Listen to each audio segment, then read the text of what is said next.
About that breaking news we've been following out of Pennsylvania. So we're hearing from police this morning who captured Danelo Cavalcante at 8 a.m. The escaped killer captured alive. Let's listen now back to some of that press conference. In this clip we've got for you, Lieutenant Colonel George Bivens, he's the one we've been seeing speaking out about this, is describing how the capture occurred. We have been working most recently in a perimeter established in northern Chester County. Last night, shortly after midnight, a series of events started to unfold. First, we had a burglar alarm at a residence near Prizer Road within the perimeter. Our people investigated that.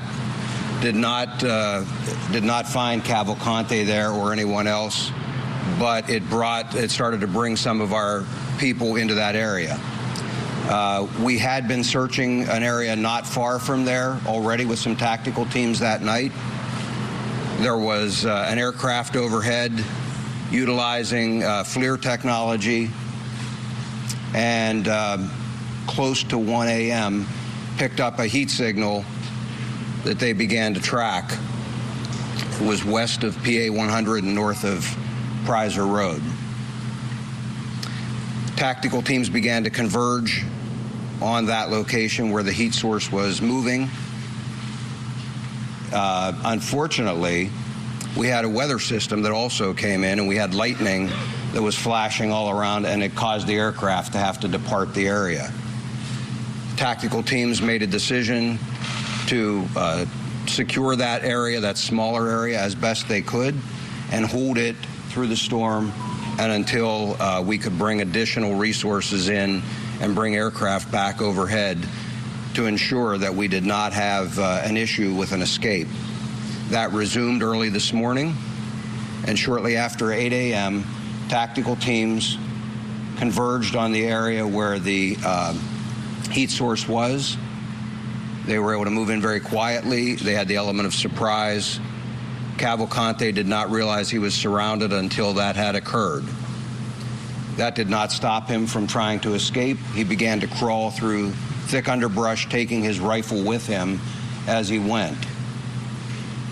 One of the Customs and Border Control teams, BORTAC, had a dog with them. They released the dog.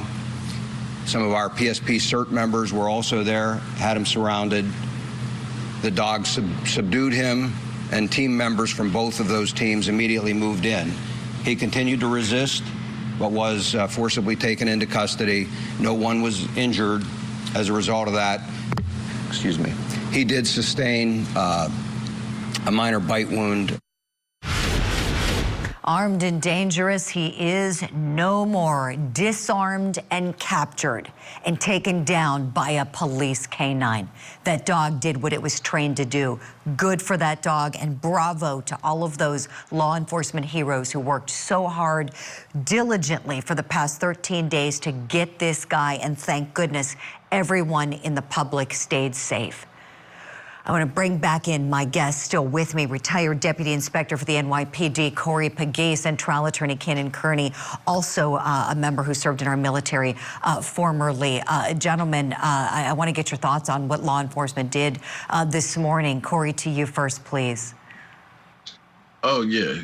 Good job by the police. You know, in police work, it's just 3 elements: gather information, analyze it, and deploy resources or personnel.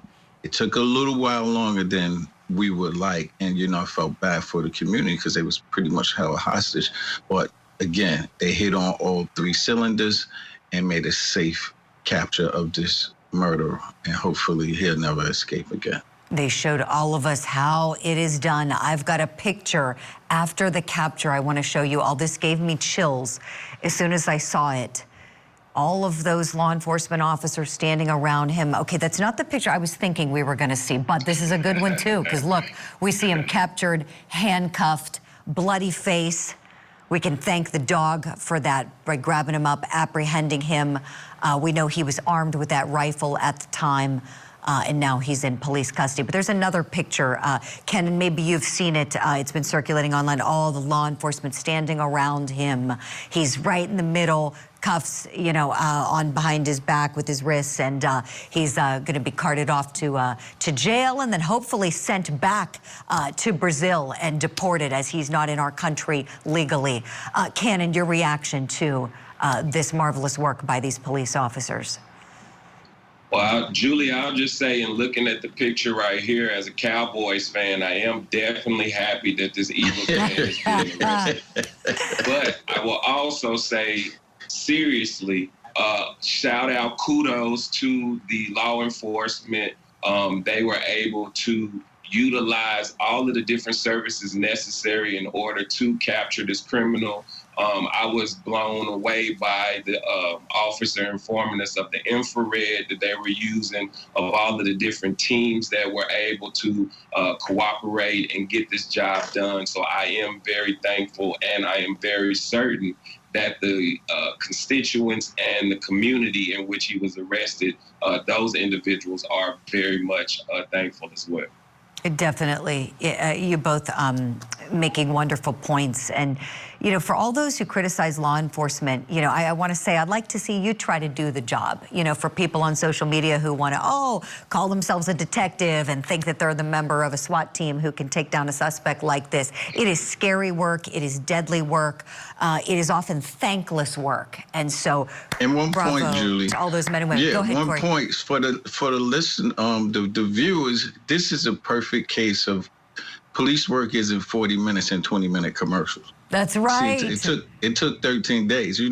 People want us. They think it's a TV show. Yeah. 20-minute commercial that we capture the person. Right. So this I was know. a great job, like you said. Great job. We deal with the same thing as trial attorneys, right? People think, the trial happens, in an hour. No, they're long. No.